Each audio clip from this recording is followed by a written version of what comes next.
अस्सलाम वालेकुम। तो आज मैं बनाने जा रही हूँ शलजम का अचार।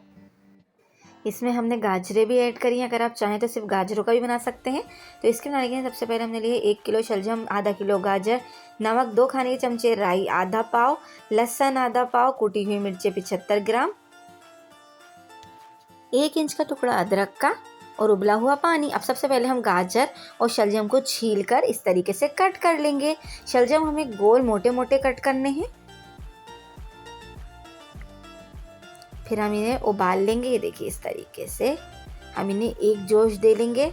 ज़्यादा बिल्कुल हमें इन्हें सॉफ्ट नहीं करना है, हमें इन्हें 50% तक पका लेना है कि ये थोड़े से गल जाएं गाजर और शलजम।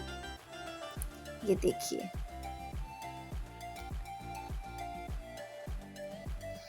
इस तरीके से हमने चेक करा तो ये गाजर भी सॉफ्ट हो गई है, गल गई है हल्की सी।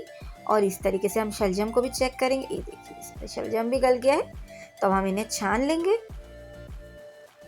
इसके बाद हम एक स्टील के बर्तन में, सिल्वर के बर्तन में नहीं, हम पानी लेंगे 1 लीटर के करीब और उसे हम उबाल कर पानी को ठंडा कर लेंगे।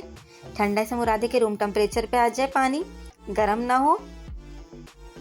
फिर इसके बाद हमने जो लहसुन, कुटी हुई मिर्चें और नमक लेके रखा था, इसे हम, और अदरक लेके रखी थी, इसे हम अच्छे से कूट लेंगे। इसकी चटनी बना लेंगे। इसे हम ब्लेंडर में भी बना सकते हैं। ये देखिए लहसुन की चटनी रेडी है।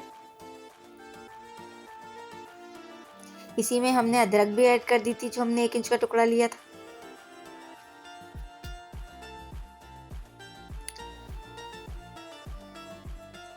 आइए अब अचार रेडी कर लेते हैं फटाफट से।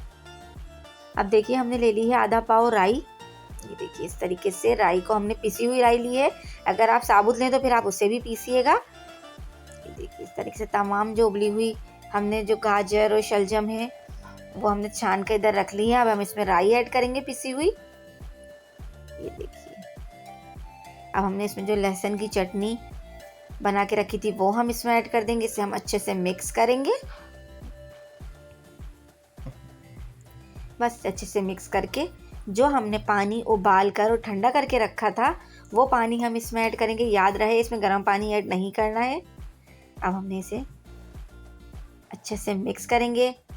आप इसे जितना गाढ़ा रखना चाहें आप उतना कम पानी इसमें ऐड कर लीजिएगा। ये देखिए आप इसमें चाहें थोड़ा बहुत सिरका भी ऐड कर सकते हैं। अब आप इसे भी एयर टाइट जार में, ये देखिए इस तरीके से डालकर और इसे रख दें। 2 से 3 दिन के लिए आप इसे बंद करके रखें।